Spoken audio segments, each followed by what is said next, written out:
Creemos saberlo todo. Nos da miedo pensar que solo sabemos algo.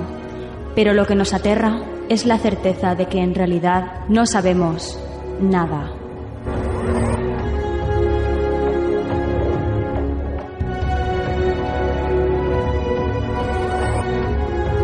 Sígueme por los canales que atraviesan la oscuridad.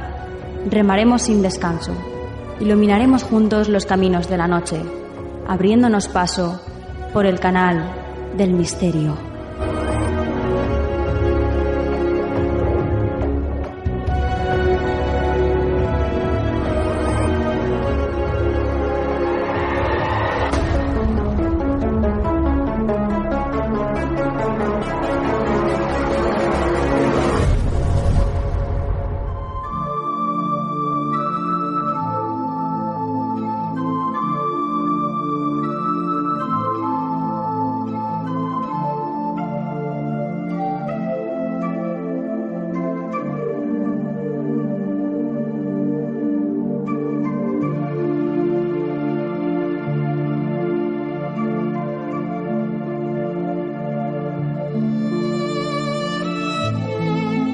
Buenas noches, soy Nuria Mejías y esto es Canal del Misterio. Bienvenidos una semana más a este vuestro rincón y espero que estéis preparados para pasar 60 minutos hablando de lo que más nos gusta, que es el misterio.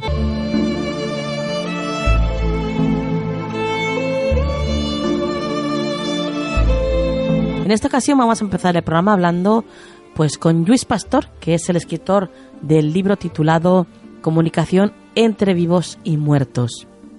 Vamos a tener una charla con él en la que vamos a aprender muchísimo sobre una investigación que ha llevado a cabo. Van a estar con nosotros también nuestros compañeros, la doctora Mar Robledo y Joan Scott Sorais, y por supuesto van a estar nuestras secciones del programa, la actualidad y el consejo de la semana. Gracias por estar con nosotros una semana más. Sois maravillosos, es impresionante todo el cariño que nos llega cada semana y repito, gracias por estar ahí, porque esto sin vosotros no tiene ningún sentido. Y ahora sí, comenzamos.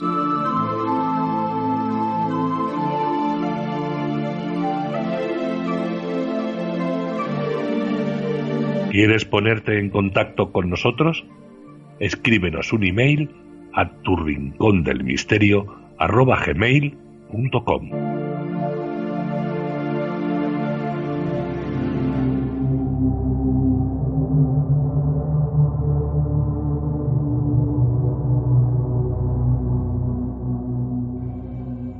Comenzamos el programa de esta noche abriendo las páginas de un libro titulado Comunicación entre muertos y vivos. El libro está escrito por Lluís Pastor y está editado por Odeón. Este libro es una apasionante investigación en la que, partiendo del escepticismo y la curiosidad, se van desvelando elementos comunes en los casos de comunicación cercana a la muerte. Los mensajes de los aparecidos, así como las sensaciones experimentadas durante el encuentro, se ciñen a un patrón demasiado similar y consistente como para ser simple casualidad, según nos cuenta Lluís Pastor. Esta noche, por supuesto, está con nosotros. Buenas noches, Lluís. ¿Qué tal, Nuria? ¿Cómo estás? Lluís, eres experto en comunicación y más concretamente en persuasión y técnicas de expresión verbal y no verbal.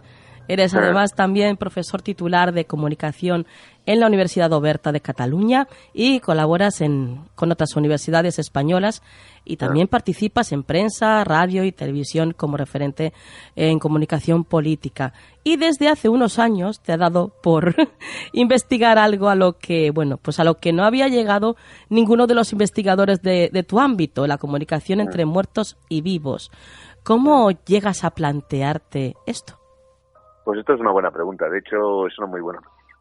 De hecho yo estaba preparando una investigación sobre persuasión e intuición, persuasión inconsciente, intentando hacer ver a mis conciudadanos cuáles son las técnicas y las trampas que se utilizan para que pensemos aquellas cosas que igual no queremos pensar. Uh-huh. No sé, empecé a creer que tenía que investigar sobre este tema de las apariciones y las comunicaciones entre muertos y vivos. De hecho, estaba, ya te digo, yo enfrascado en eso, empecé a buscar algún tipo de, inicialmente libros sobre esto, Sí. y en pocas semanas decidí que a esto iba a dedicarle los siguientes años de mi vida, y ahora que ya llevo 5 trabajando todo mi tiempo de investigador sobre esto, ya te puedo anunciar que no van a ser 5, sino que seguramente van a ser todos los que me dé esta vida para trabajar y a los que me dedique a esto, porque realmente es una de las cuestiones que creo que los investigadores, los académicos, estamos obligados a intentar por lo menos dedicarle tiempo para darle pistas a nuestros conciudadanos, a nuestros compañeros, a nuestros amigos, a la gente que nos rodea, porque son cosas que nos preocupan a todos, ¿no? Te ha atrapado entonces, ¿no?, el tema. Sí, absolutamente. Es que fíjate que toca seguramente una de estas grandes preguntas que nos hemos hecho desde que estábamos en la caverna hasta hoy. Sí. Esto es, ¿qué pasa después de que nos morimos, ¿no? De todas formas, Lluís, confiesa, ¿no tuviste miedo de que se te cuestionara por el mundo académico, que fueras cuestionado por ellos? Sí, claro. De hecho, todos mis compañeros me decían que estaba loco, que primero, ya os lo digo ahora a ti y a la audiencia, un profesor que se dedica a estos temas da por cerrada su carrera académica tradicional, digamos, ¿sabes? Aquello de, ¿algún día llegaré a catedrático? Pues seguramente no.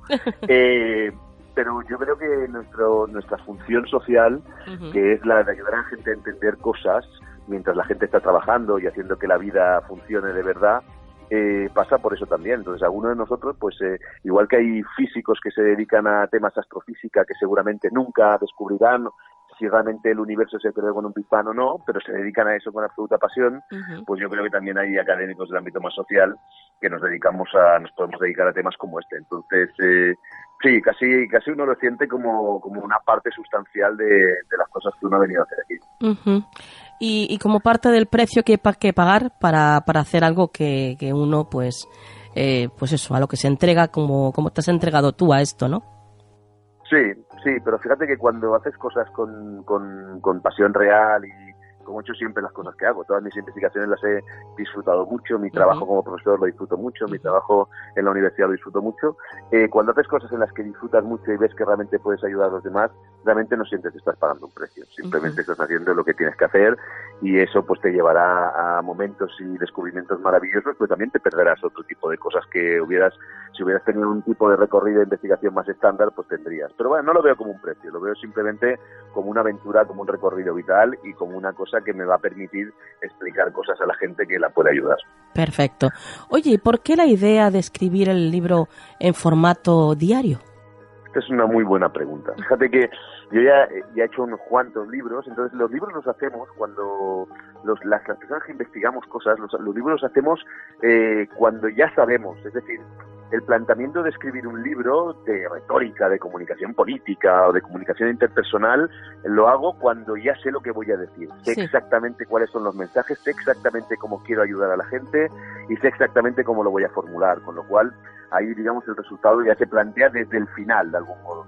Pero claro, en una investigación como esta, en la que muy probablemente, después de un recorrido de años o décadas, no sé si encontraré nada que sea sustancial para ayudar a mis conciudadanos, me parecía que uno no puede escribir desde el ya lo sé, ya he encontrado lo que quería buscar, sino que la propia aventura, el propio día a día, las propias dudas de un investigador que se enfrenta a un tema tan radical y en el que uno tiene una visión escéptica de entrada, pues creía que valía la pena que los lectores, la gente que me vaya a acompañar, me acompañara en mi día a día, en los apuntes de mi diario de investigación, porque de hecho lo que tenéis en las manos es mi diario de investigación, las notas que voy haciendo yo cada día, cada noche cuando llego a casa, las preguntas que me formulo cuando estoy en el metro, y me parecía más relevante entregar a la gente un diario de investigación que no una cosa que no sé si nunca encontré algún tipo de solución a eso.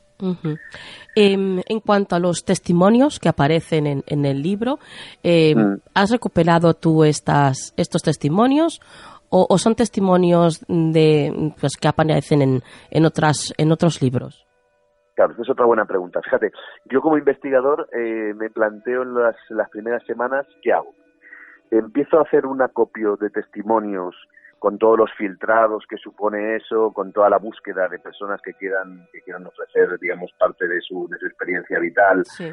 Y lo voy documentando y empiezo a pensar que ese recorrido va a ser un recorrido hasta que tenga un volumen de testimonio significativo para poder analizar, va a ser un recorrido que puede tardar años en hacerse, o bien lo que hago es intento recuperar testimonios que han recuperado otros colegas en el mundo y colegas que me merecen crédito y que explican en sus procesos de recopilación que han tenido filtros para descartar personas que igual no están contando cosas con la veracidad de lo que les sucedió, o personas que tengan algún tipo de distorsión sobre lo que están contando. En fin, investigadores que me parece a mí que han hecho un proceso suficientemente objetivo e interesante, y entonces recuperar sus testimonios y sobre esos testimonios, miles de ellos, empezar a trabajar para analizarlos con mis herramientas para ver si encuentro algo significativo. Entonces yo tenía esas dos vías, o lo acopiaba yo mismo y tardaba mucho tiempo en el acopio, o recuperaba testimonios de otros investigadores que me merecen crédito y empezaba a trabajar sobre ello. Y al final decidí esta segunda cuestión. Ajá. Decidí esta segunda cuestión porque consideré que podía ayudar más en menos tiempo si optaba por eso. Ahora seguramente que ha aparecido esta primera obra, porque me estoy encontrando y hay gente que se pone en contacto conmigo, claro, y estoy viendo cómo podemos generar un grupo de personas que los pueda ayudar, que puede recuperar sus testimonios e incluso que los pueda ayudar y tranquilizar para hacerles ver que esto que les ha pasado a ellos es normal, que les pasa a un 20-30% de las personas en el mundo y que no hay que vivirlo con terror. Pero eso lo puedo decir ahora que ya ha aparecido el libro. Cuando no había aparecido y todo esto estaba, digamos, bajo tierra, en la madriguera del investigador, me pareció más interesante utilizar ya testimonios filtrados por otros y yo ponerme ahí a trabajar sobre eso. Recuerdo que en una entrevista que leí, que te habían hecho, que buscabas para hacer el libro, los casos que buscabas, o los que más buscabas, eran las apariciones espontáneas y no tanto como cuando alguien va a un medium para contactar con esa otra persona, ¿no? Claro.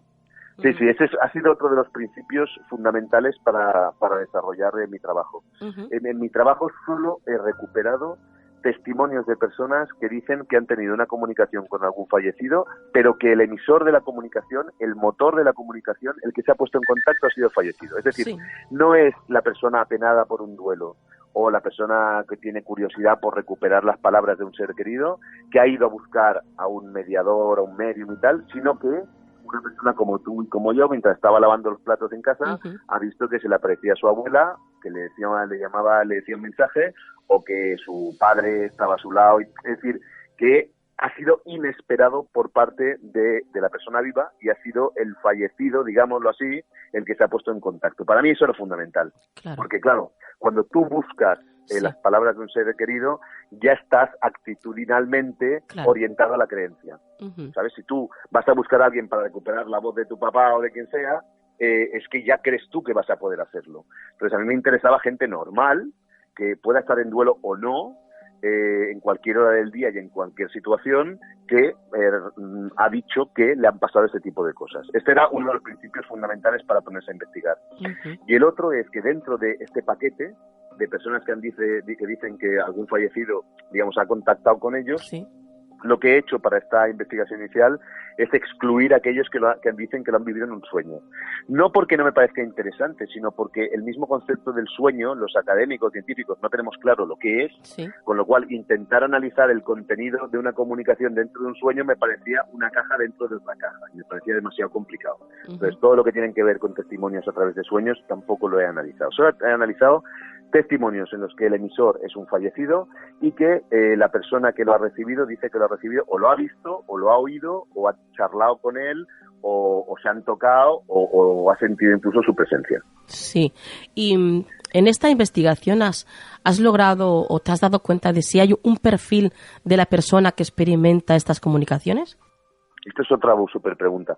Claro, es otra de las primeras que me hago yo también, decir, ostras, no va a ser que hay un tipo de perfil que es más dado a este tipo de experiencias. Por ejemplo, ¿qué dicen los estereotipos? Pues que igual que la gente con menos formación es más dada a estas cosas porque, digamos, mezclan superstición y realidad y tal.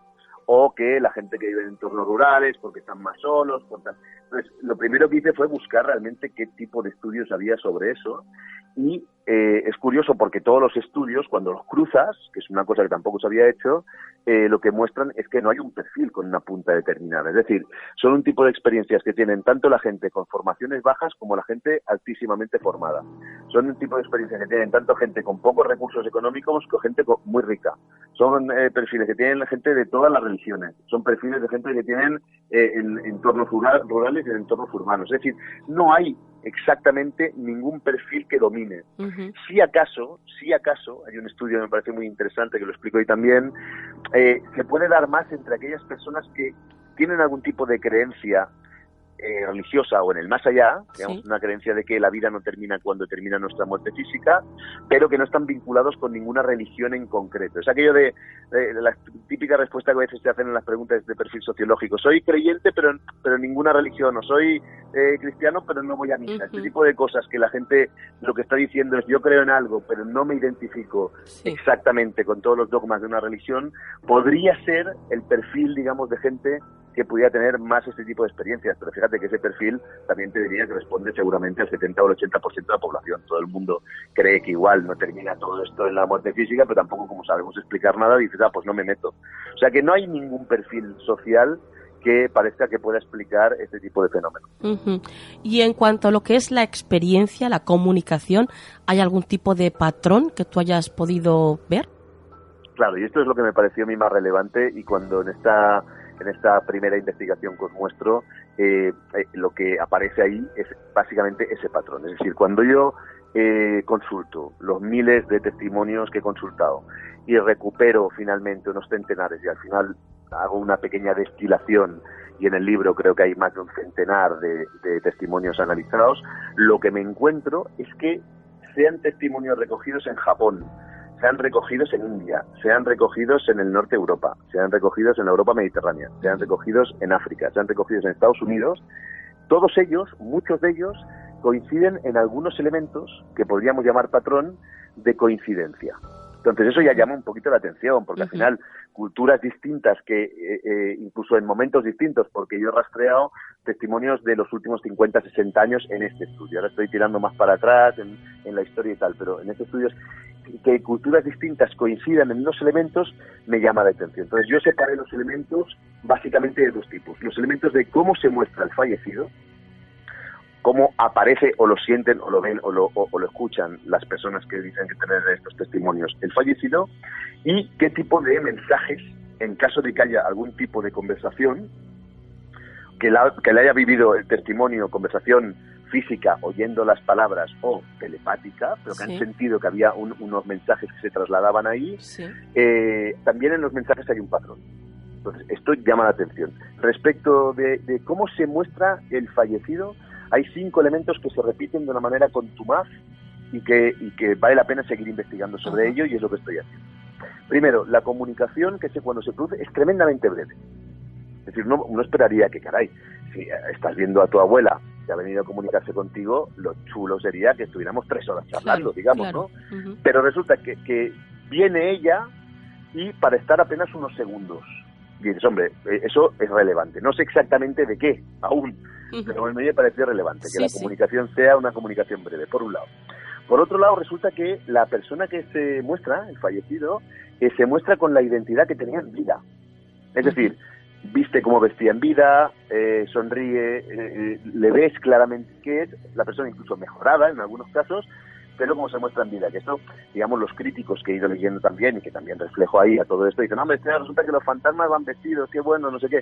No es tanto que vayan vestidos, es que la proyección que se da, lo que uno interpreta es que está proyectando una identidad muy concreta para que sea reconocido, por la razón que sea, pero hay una identidad concreta para ser reconocido. Este es el segundo elemento. Un tercer elemento que me llamó mucho la atención es que se muestran muchas veces en estado gaseoso o semitransparente. Que dices: hombre, apúntalo, regístralo, eso significa que la parte corpórea es menos importante. No quiero darle explicaciones todavía, estoy leyendo muchas cosas, pero... Y luego hay 2 elementos más que también me interesan mucho de cómo se muestra, que es, en muchos casos aparece la luz vinculada a esta figura, y también y sobre todo hay un vínculo de amor habitualmente entre la persona que recibe esa manifestación, y el fallecido. Es decir, que cuando hay vínculos de amor entre las personas, sean de pareja, familiares, de amistad, de lo que sea, cuando hay vínculos de amor, parece que es más fácil que se produzcan este tipo de fenómenos. Uh-huh. Aunque también se producen cuando no existe este tipo de relación amorosa, ¿no? Claro, entonces es lo que te iba explicando. La pregunta es genial, porque dices, hombre, Luis, hay un momento de investigación que me doy cuenta que esto funciona muy bien, pero hay otros casos en los que lo típico, una familia se va a una casa rural de no sé dónde y una de las personas de la familia dice que ha visto algo en una de las habitaciones y tal. Y dices, bueno, pues oye, ahí no hay amor, es decir, tú no conocías a la gente que viene a esa casa, y tal, entonces de esos casos también los analicé. Me di cuenta, cuando ya llevaba 2 años y pico trabajando, me di cuenta, Luis, que te estás dejando toda una serie de realidades ahí, y lo explico tal cual, en el diario de un día que caigo del caballo, y entonces empiezo a analizar esto y me doy cuenta que el patrón se reproduce con 2 excepciones. Es decir, los contactos son breves, la entidad suele ser gaseosa, y nos encontramos que la identidad se muestra tal con los vestidos que tenía en vida, digamos, y algunos vestidos aparecen de décadas y siglos anteriores, pero cuando tú no conoces a esa persona ni te vincula el amor, ni hay mensajes ni hay luz. Y ahí lo dejo registrado. Vaya. Es decir, no le puedo dar explicaciones todavía, pero lo que constato es que algunos elementos el patrón se mantiene como tal, y algunos elementos del patrón mutan en una situación muy específica que puede tener todo un sentido, porque el hecho de que no conozcas, no tienes por qué tener ese vínculo amoroso, y entonces tampoco tienes ningún interés en contarle nada. Es decir, que tú, si te encontraras a alguien que no conoces por la calle, nosotros nos cruzamos por la calle cada día con centenares de personas y no les decimos nada. En cambio, si nos encontramos un conocido, pues es posible que sí que le digamos por lo menos el saludo, ¿no? Pues algo parecido parece que pasa en estas situaciones. Uh-huh. Y después de esta experiencia, de esta vivencia tan que tiene que ser tan impresionante, ¿no? ¿Has podido constatar que hay algún tipo de cambio en la persona que la experimenta? Sí, claro, aquí también hay un patrón de cómo el receptor está viviendo eso, ¿no? Entonces, lo que te cuentan la mayoría de ellos, en casos de que estén en estado de duelo, es que lo ven desde otro punto de vista, con mayor tranquilidad. Es decir, que ven, hay toda una teoría sociológica que se está aplicando ahora en estados de acompañamiento en el duelo, en el mundo anglosajón sobre todo, que es aceptar este tipo de experiencias como experiencias que ayudan a mejorar el tránsito en el estado del duelo. ¿Por qué? Porque ves que no has perdido de todo a la persona que querías y que has podido mantener un contacto con esa persona. Si has mantenido un contacto, entiendes que algo de eso queda y que el contacto emocional sigue estando ahí. Con lo cual, en un primer caso de ese patrón del receptor, lo que te encuentras es que se vive con mayor tranquilidad el duelo, y muchos de ellos te dicen que en el proceso, en el momento de la experiencia, lo que sintieron fue una gran tranquilidad, una quietud y una paz muy grande durante ese momento, como si los estuviera embargando un entorno de mayor paz, ¿no? O sea que sí que hay una cierta afectación por parte en el receptor a partir de estas experiencias. Uh-huh. ¿Recuerdas alguno de los casos que has investigado que te haya impactado y que lo quieras compartir con nosotros, Lluís? Bueno, claro, hay muchos casos. Todos ellos, fíjate que se cuentan. La primera, mira, te voy a contar antes una cosa, Nuria. Es que una de las cosas que he aprendido durante ese trabajo es que la gente que nos cuenta estas cosas no nos está engañando. O por lo menos una vez filtrados los testimonios por compañeros míos y publicados, y los que yo mismo he recibido, porque en ese tiempo también he ido recibiendo, la gente no te está engañando. Es gente normal que tiene ese tipo de experiencia. Entonces esto ya es un gran salto, porque son cosas que habitualmente las tenemos ocultas en nuestra vida social. No es un tema de la agenda pública, no es un tema que compartamos habitualmente, y a mí lo que me gustaría es que a partir de este tipo de cosas que estás haciendo tú, de algún modo multiplicando el trabajo que hemos hecho los investigadores, pues la gente lo puede empezar a vivir con total tranquilidad, y que podamos empezar a hablar, porque hablar y normalizarlo significará que habrá otros compañeros míos que también querrán investigar. Entonces esta es la primera cuestión. Dices, algún caso en concreto, yo te diría, la mayoría de los casos muestran una realidad que existe, de la que no tenemos explicación, pero que existe. Entonces, sobre casos concretos, todos impresionan, porque al final la gente lo vive con intensidad, pero hay algunos que de algún modo, aquellos que lo vivimos desde el no haber vivido una experiencia así, Sí. pues nos llaman más la atención. Por ejemplo, los casos en los que un fallecido se te presenta para darte una información muy concreta y esa información la puedes validar luego. Ujú.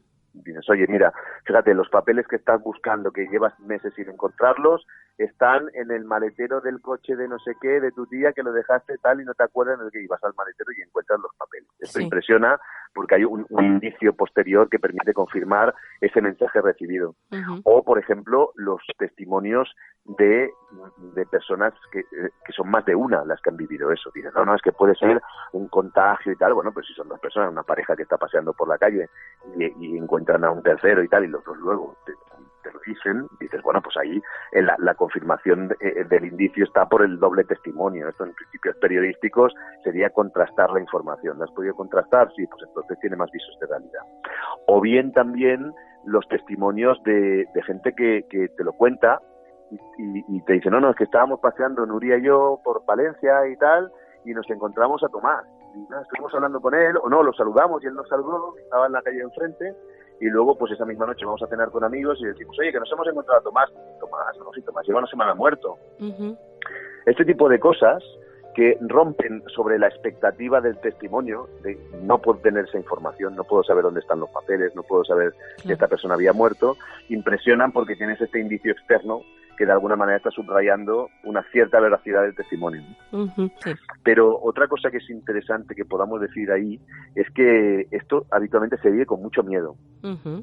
Estos días que yo llevo explicando esto en algunos medios y tal, incluso los propios periodistas y tal, digo, qué miedo que me da. Entonces, ese miedo, os lo contaré más adelante porque sigo investigando los orígenes de muchas de estas cosas, pero ese miedo es un miedo inducido también por ideas que nos han implantado culturalmente. Claro. Pero el hecho de que podamos recuperar, pongamos, de algún modo, no sabemos aún cómo, si realmente lo estamos proyectando nosotros o existe realmente, pero ahí la recuperación y la vivencia existe. Ujú. Que podamos recuperar a un ser querido no tendría que darnos miedo. Así Ujú. que una de las cosas que me gustaría que también se pudiera normalizar en todo eso es no solo que la gente que ha vivido una cosa así lo pueda contar con total naturalidad, sino que perdamos un poco el miedo inducido culturalmente sobre este tipo de cuestiones. Por supuesto, como nosotros siempre decimos aquí en el programa, todas estas cosas pasan, eso es un hecho, porque pasan, y lo mejor que hay que hacer es compartirlas y normalizarlas, que todo esto no tiene que dar tanto miedito, que el miedo está en las películas de miedo. ¿Eras muy escéptico antes de hacer esta investigación? Pues claro, totalmente. Sí. Totalmente.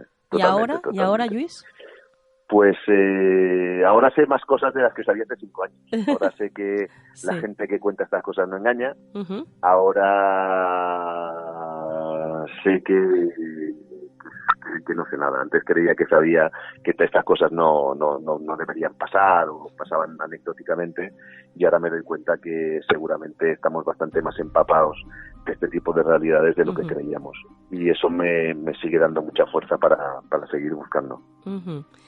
Bueno, pues ojalá haya más gente como tú que se dedique a investigar de una manera seria este tipo de cosas y casos, Lluís, y vamos a dejarlo aquí, no sin antes, desde luego, agradecerte el que hayas estado con nosotros esta noche.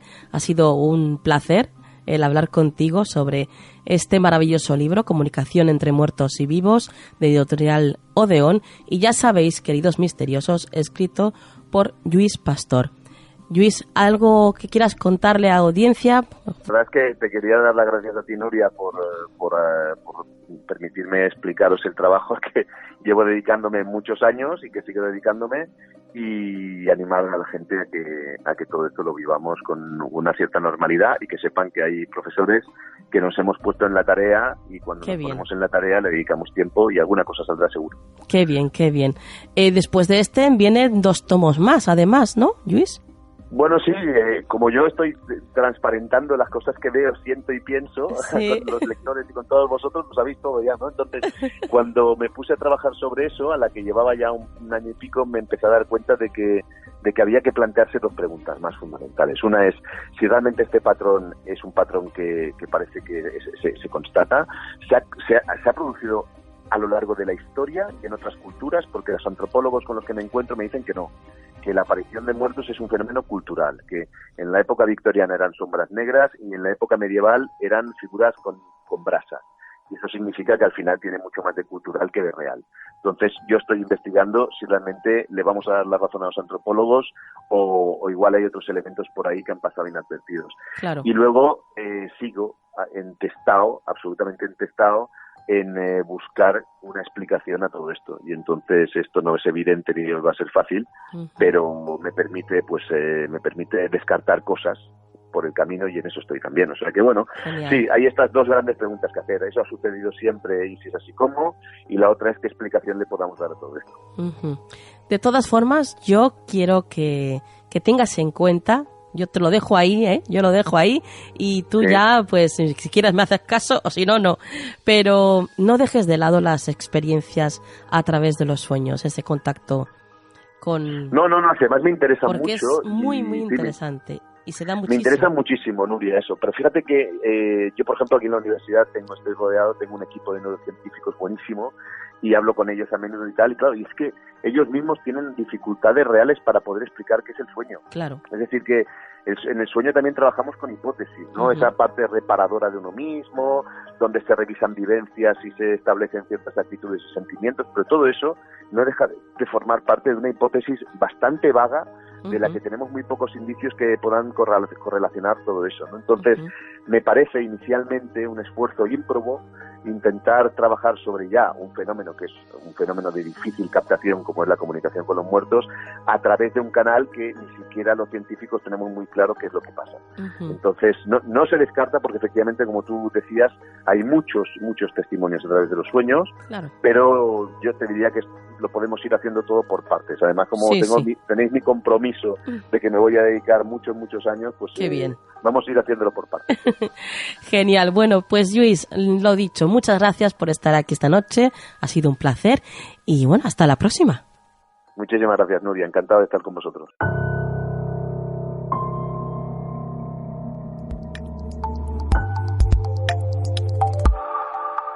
Actualidad en Canal del Misterio.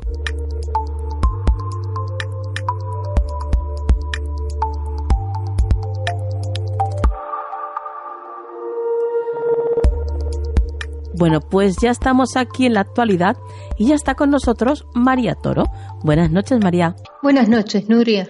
Vamos con el primer titular. Dice así: un nuevo estudio sugiere que los extraterrestres se comunican a través de ondas gravitacionales.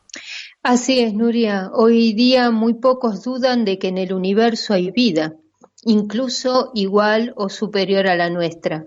Y tal vez, así como nosotros utilizamos ondas de radio para comunicarnos, una hipotética civilización superior podría haber creado máquinas tan potentes como para que su actividad pueda ser registrada desde nuestro planeta.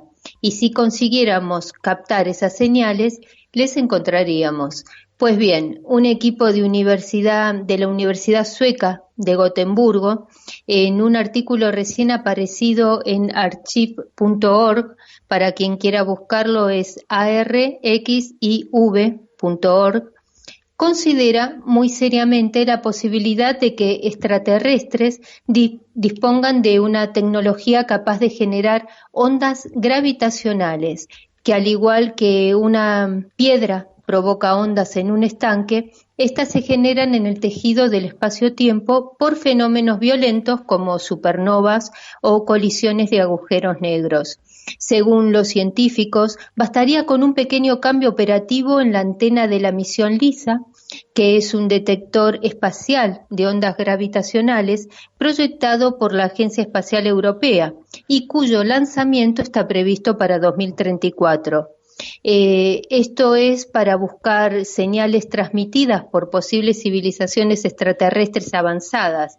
Esta misión consta de 3 naves dispuestas en triángulo a 2,5 millones de kilómetros de la Tierra. Combinadas, funcionarán como un enorme detector de ondas gravitacionales en órbita. Y si este nuevo estudio lleva razón, podría permitir también el descubrimiento de una civilización avanzada dentro de nuestra galaxia. que demostrará que efectivamente no estamos solos. Qué interesante, María, qué interesante.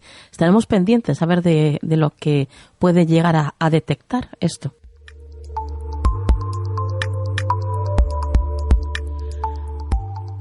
Y continuamos con la bomba atómica. La bomba atómica convirtió Hiroshima en arena de playa. Sí, Nuria, así es. Recordemos que este triste hecho del 6 de agosto de 1945 a las 8:15 ocurrió cuando una bomba de 4, toneladas y 64 kilos de uranio enriquecido explosionó sobre Hiroshima. Little Boy, como lo bautizaron, acabó con 70.000 personas y su poder destructor continuó hasta acabar con decenas de miles más, pero en los meses posteriores, y arrasó con todo lo que había en un radio de 3,6 kilómetros. Pero ¿qué fue de los restos? ¿Dónde acabaron los cristales, cemento de los edificios, casas, calles? Pues aunque cueste creerlo, es muy posible que hayan acabado convertidos en arena, Nuria. Madre mía. Por lo menos esto sugiere el hallazgo de miles de millones de partículas vitrificadas en las costas cercanas. Un geólogo retirado llamado Mario Wagner y principal autor de la investigación ha explicado que recibió una muestra de arena de una playa de Motoshima, situada a 10 kilómetros de Hiroshima, de parte de un colega suyo, que es vasco, por cierto, y que se lo envió porque creyó que podían interesarle. Efectivamente así fue, por lo cual viajó personalmente a Hiroshima en 2015 y una vez allí tomó muestras de las diferentes playas cercanas. Allí reconoció una gran variedad de partículas de vidrio redondeadas y materiales extraños muy diferentes de los que forman el grueso de una playa y más semejantes a los materiales fundidos y después solidificados de una erupción volcánica. Pero es que en 200 kilómetros, Nuria, no ha habido actividad volcánica en este lugar en un periodo considerable, ni tampoco la geología regional y local tiene nada que ver con estos vidrios. Observó también que la composición química de las muestras eran bastante heterogéneas. En ellas había desde aluminio, silicio y calcio.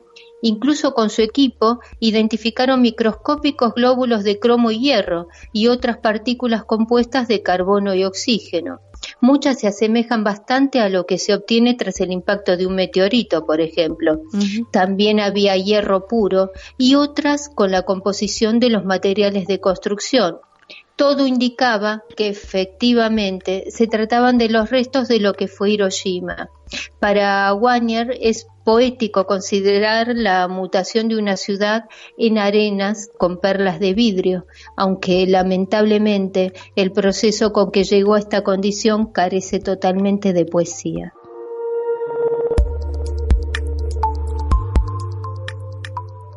Bueno, pues lo dejamos aquí, María. ¿Tus vías de contacto? Sí, os dejo mi Twitter, que es María Torodiana. Compañera, hasta la próxima. Hasta la próxima, Nuria.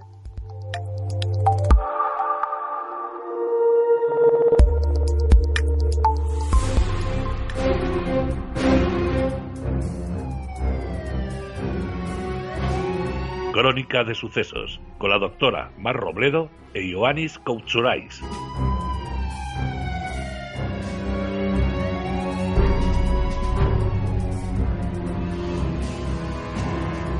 Continuamos con el programa y ya están con nosotros nuestros compañeros, la doctora Mar Robledo e Ioannis Koutsouraiz del Instituto Europeo de Investigación Criminal.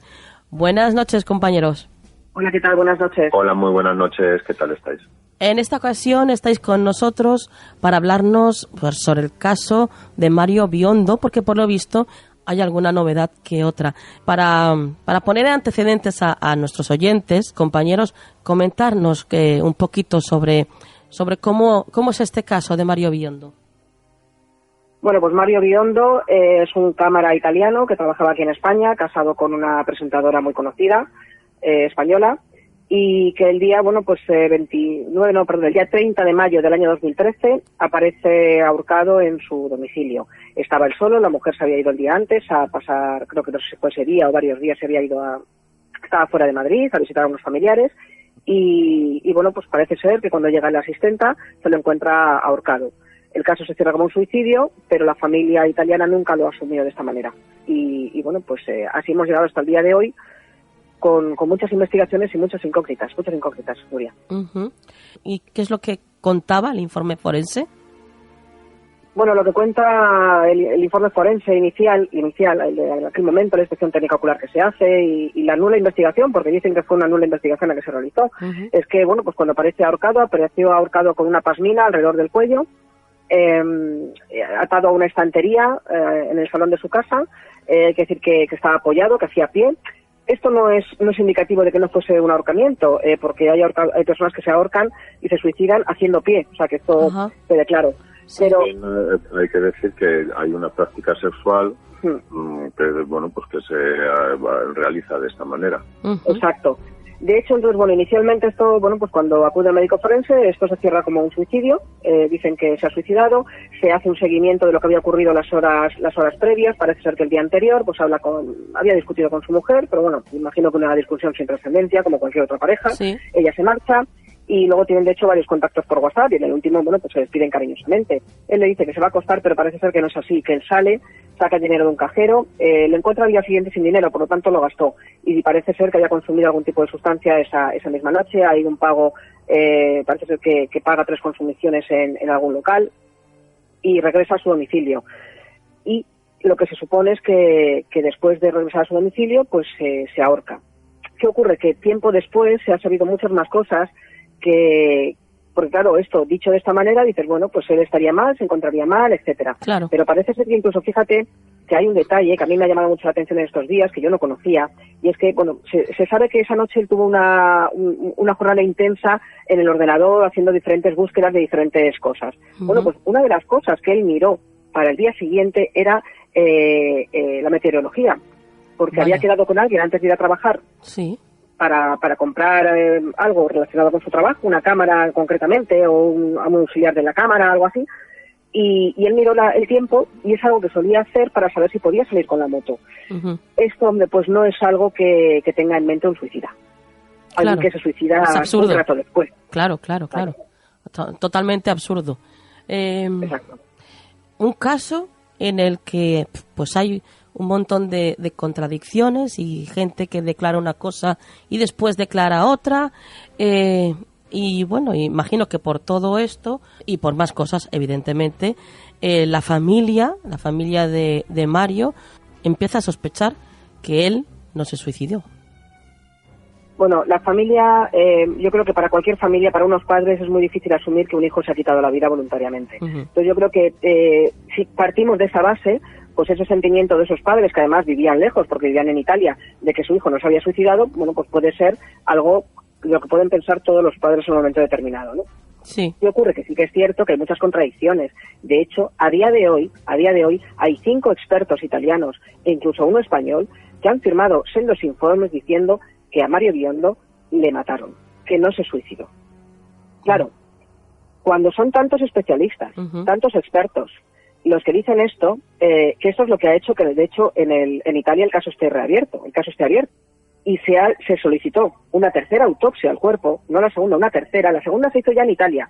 Pues se solicitó una policía italiana. Efectivamente, por forenses oficiales italianos. Uh-huh. Se ha hecho una tercera, de la que todavía no se saben datos, porque yo creo que donde ha habido muchos expertos, incluso la familia ha aportado los suyos, para que estén presentes también. Sí. Creo que son 6 expertos en total los que han hecho esa tercera autopsia.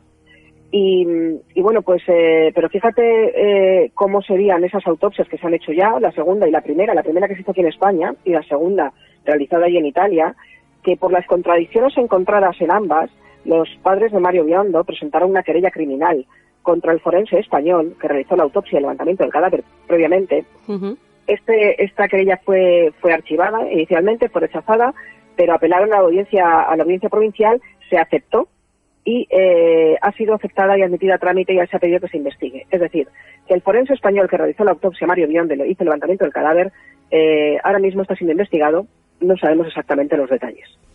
Ajá. Bueno, pues cuando falleció se hablaba si se iba a incinerar el cuerpo o no, y bueno, pues al final, por la insistencia de la propia familia, se embalsamó, y gracias a esta decisión, que se trasladó y tardó bastantes días en llegar a Italia, bueno, pues ha podido llegar a esta tercera autopsia. Efectivamente. Los padres no quisieron incinerar el cuerpo de su hijo y lo embalsamaron, como bien ha dicho Yanis, y bueno, pues gracias a eso pues se ha realizado una tercera autopsia. Claro, lo que no sabemos es qué ocurrirá a partir de ahora. Claro. Otra de las novedades es que, por lo visto, han detectado que se borraron un montón de datos del ordenador personal de él, ¿no? A ver, parece ser que cuando el ordenador y otro dispositivo pues estaban en poder de pues, la que era su mujer, su viuda, y se los entrega a los padres. Parece ser que cuando se lo entrega a los padres se ha borrado una gran cantidad de información.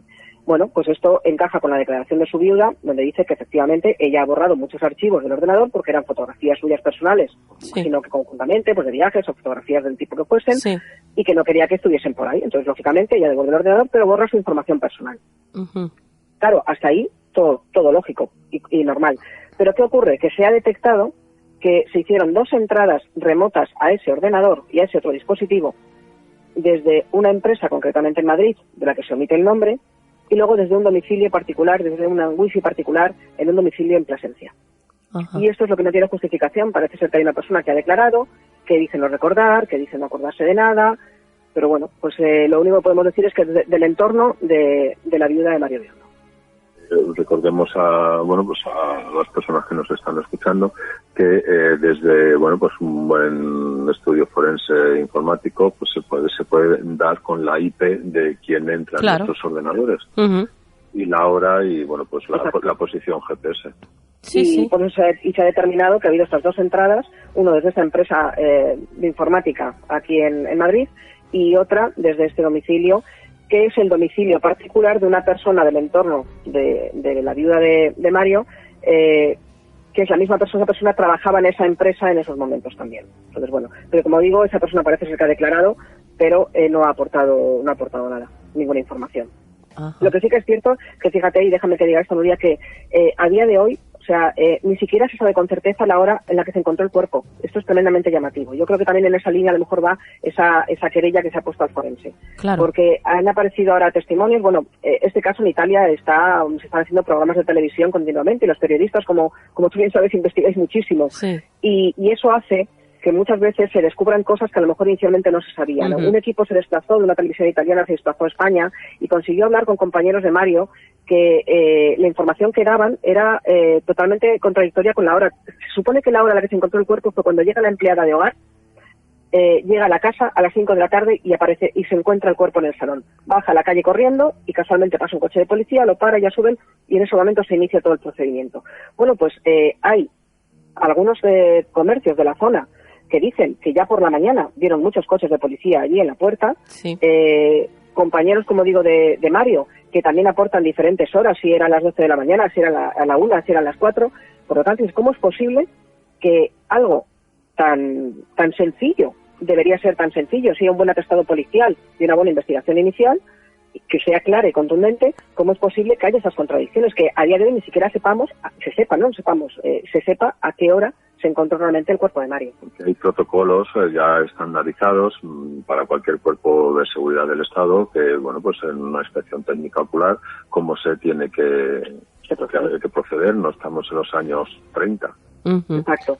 Entonces esto llama mucho la atención, ¿no? Es otra de las sombras que hay en este caso, ¿no? Que si partimos de ahí, de que ni siquiera sabemos eso, pues imaginemos, el desconcierto de esa familia, decir, que no les cuadren muchísimas cosas de las que ocurren. Normal. Y que luego eso, que actitudes de este hombre el día anterior, de su, lo que se suele hacer, ¿no? La autopsia psicológica, pues qué es lo que hizo todas sus horas previas. Claro, lo que había trascendido inicialmente, pues era esto, diversas búsquedas que había hecho en el ordenador, que podían, esa salida sin decírselo a su mujer, pues podía dar que pensar que, por las circunstancias que fuese, pues efectivamente se quitó la vida. Pero claro, luego hay otros datos que se han sabido después, de otras búsquedas que hizo y otras cosas que hizo, que no son compatibles con una persona que se va a suicidar pocas horas después. Porque además también recordemos que, bueno, pues aunque haya una discrepancia en la hora de que se encuentra o se halla el cuerpo, sí es verdad que las pruebas científicas concretan mucho el tiempo, ¿no?, del fallecimiento de una persona. Lo que pasa es que, bueno, pues si presuntamente no se ha realizado como debiera ser, bueno, pues puede confundir, imagínate, o cambiar incluso día del fallecimiento. Bueno, porque fíjate que el cuando se encuentra el cuerpo, porque efectivamente, como dice Yanis, a ver, los forenses lo que determinan es, desde el momento que hacen la autopsia, las horas que han pasado, es decir, cuánto tiempo lleva esa persona muerta. Sí. Claro, no es lo mismo que partamos de las 5 de la tarde a partamos de las 12 de la mañana. Claro. Retrocedemos X horas hacia atrás y no es lo mismo que esa persona haya fallecido a las 12 de la noche que a las 6 de la mañana. Esto para un suicidio puede no ser importante, porque no es importante realmente si una persona se ha quitado la vida a las 12 de la noche o a la 1 o a las 5 de la mañana. Pero ojo, si es un homicidio es tremendamente importante. Claro. Puede incriminar a unas personas o culpar a otras. Bueno, pues estaremos pendientes de si hay alguna novedad referente a este caso, compañeros. Y ahora, antes de marcharos, contadme así un poquito por encima el curso online que he visto que vais a tener dentro de muy poquito en el Instituto Europeo de Investigación Criminal, impartido por nuestra compañera Irene López Asor. Efectivamente, pues mira, Irene, tenemos el honor y el privilegio de contar con ella como docente en el instituto y como amiga también, por supuesto, pero bueno, en este caso hablamos profesionalmente, es una gran profesional y yo creo que de las personas, yo nunca me atrevo a decir que una persona es la que más sabe sobre un tema, pero sí de las que más saben de grafología. Yo te diría en España, incluso fuera de España, es Irene López Asor. Sí. Y bueno, pues efectivamente comienza un curso, está ya iniciado, o sea, la matrícula ya está abierta, de perito judicial en grafología forense, y ya avanzo también que Irene va a impartir otro curso sobre especialista en grafología forense. Y bueno, pues toda la información de estos cursos y de toda la oferta docente del instituto la pueden ver en la página web, que es ieicriminal.com. Qué bien. La verdad, qué combinación más perfecta y qué suerte tengo al tener unos compañeros como vosotros, queridos Mar Robledo y Ioannis Kontzorais. ¿Vuestras redes sociales? Las mías, bueno, es sencillo. Mmar Robledo, tanto en Facebook como en Twitter. Y las mías, bueno, pues son aún más sencillas, porque es mi nombre, Ioannis Kontzorais en Facebook y @Kontzorais en Twitter. Muy bien, pues en ambas redes pueden también contactar con el Instituto Europeo de Investigación Criminal. Efectivamente, recuerda... Tal cual, Instituto Europeo de Investigación Criminal, tanto en Twitter como en Facebook. Perfecto. Pues lo dejamos aquí, compañeros. Muchas gracias, como siempre, por mantenernos al tanto de todo y hasta la próxima. Gracias, Nuria. Muchas gracias a ti. Hasta pronto. ¿Quieres ponerte en contacto con nosotros? Escríbenos un email a turincondelmisterio@gmail.com.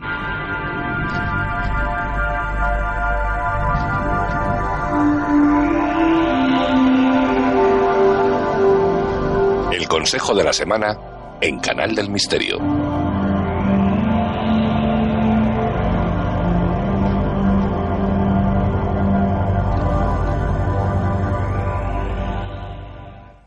Pues entramos en el consejo de la semana y ya está con nosotros Juan Perdomo. Buenas noches, Juan. Muy buenas noches, Nuria, encantado de saludarte.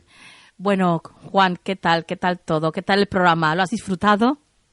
Muchísimo, como siempre. La verdad es que cada semana, por lo menos para mi concepto, para mi criterio, cada semana es más interesante, cada semana nos superamos más y lo disfruto. Como siempre digo, se hace corta la hora, pero vamos, por ponerte una pega, ¿eh?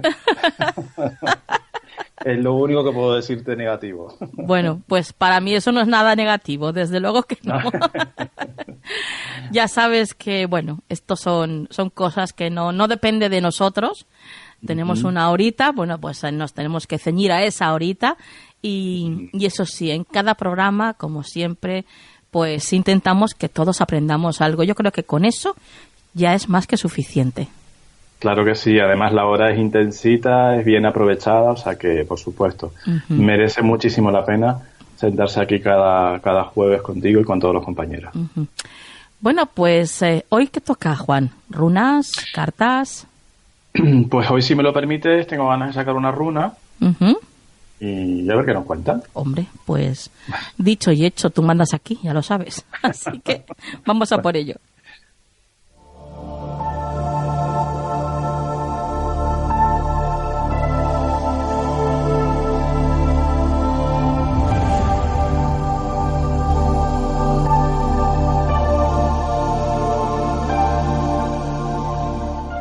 Sorpréndenos, Juan. Muy bien, Nuria, pues sí, sorprendido en parte porque, bueno, en parte solo porque ya sabemos qué magia tan grande tiene esto, ¿no? Pero la runa que aquí la manita inocente ha sacado de la bolsita es Berkano, que es una runa que a mí me encanta, me parece alucinante y tiene mucho que ver con esta etapa que estamos empezando, por eso decía lo de sorprendido, tiene mucho que ver con la primavera. Sí. Es una runa que habla de la fecundidad, del nacimiento, es una runa femenina, muy femenina, se podría equiparar un poco a la emperatriz en el tarot, por ejemplo. Sí. Entonces es una runa que nos habla eso, de la primavera, del despertar, de volver un poco a la vida, despertar de conciencia incluso, de que esta semana, Nuria, nos vamos a sentir como que esa madre cósmica, esa madre nuestra, la madre tierra, pues va a estar muy con nosotros, nos va a dar su nutrición, su protección, su cariño. Y para nosotros es como ese consejo vendría a ser como que es un tiempo de cambio, de renovarnos, igual que la propia naturaleza, como digo, ¿no? En la primavera se renueva. Sí. Pues un poco eso, nosotros que seamos, yo diría como selectivos con lo que ya no nos es muy útil, con lo que ya es viejo, ¿no? Ya ese invierno un poco queda atrás, pues vamos a sembrar cosas nuevas. Tiene mucho que ver eso con las creencias, Nuria. ¿Sí? Desechar creencias que ya no nos valen, que ya vemos que no, superar prejuicios en un momento dado también. Sí. Ya hemos aprendido que ese prejuicio no nos lleva a ningún lado, ya hemos aprendido que tenemos un poco ese concepto equivocado, pues vamos a dejarlo atrás, ¿no? Sí. Pero al mismo tiempo que tengamos mucho tiento, mucha mano izquierda, que observemos bien nuestras actitudes, qué obstáculos hayamos tenido hasta ahora, porque como digo, es un momento de transición, Nuria, de cambio muy profundo. Entonces vamos a intentar dejar atrás pues eso, todo lo que ya no nos valga, ¿vale? Y también es una runa que tiene mucho que ver con plantearnos objetivos, pero objetivos, como diría yo, Nuria, desde la honestidad, de que de verdad yo quiero hacer eso, de que de verdad eso es bueno para mí, ¿vale? Dejando atrás también el miedo, el tengo que hacer esto porque, no sé, por obligación o porque, ¿vale? Intentando siempre, a veces es verdad, hay que cumplir responsabilidades, pero intentando siempre como ser muy... querernos, ¿no? Mimarnos, que esa energía que digo de nutrición, de maternidad, nos la demos nosotros también, ¿vale? Y luego también, ya para acabar, Nuria, probablemente la energía esta semana nos lleve a ver como cosas que ya no funcionan, como te decía antes, y hay que evitar a toda costa entrar en el victimismo y sentirnos fracasados. Eso está terminantemente prohibido. Claro. Aquí, por lo menos en Canal de Misterio, no lo vamos a permitir. Desde luego que no. Vale, o sea, aprender de los errores sí, pero no sentirte ni frustrado ni fracasado, todo lo contrario. Nada. Siempre hacia adelante, ni un paso para atrás. Para nada, Nuria. Además, los errores están para eso, para aprender. Son necesarios, son humanos. Si no, no estaríamos en esta dimensión, estaríamos en otra. Sí. Y si me permites, y ya con esto sí que acabo, que abracemos a nuestra madre. Ajá. Muy importante, porque muchas veces la madre la tenemos ahí como algo que, bueno, como está, ¿sabes? Sí. Y no, abrázala esta semana, ¿vale? Mucho, todo lo que pueda. Bueno, pues yo que no paro de abrazarla, no veas esta semana lo de chuchones que le voy a dar a Loli. La Loli esta semana se va a ir, vamos. Bueno, le da uno mío muy grande también. Sí. Yo sé que tu relación con tu madre es muy, muy especial, pero es verdad que mucha gente, pues sí, la abandona un poco, ¿verdad? Es verdad. No se valora lo suficiente, entonces eso. Muy bien, bueno, pues Juan, lo dejamos aquí. ¿Tus vías de contacto? Claro que sí, farotarot@gmail.com, el correo al que nos pueden escribir, y nos pueden encontrar en todas las redes también como Farotarot. Pues compañero, hasta la semana que viene. Hasta la semana que viene, Nuria.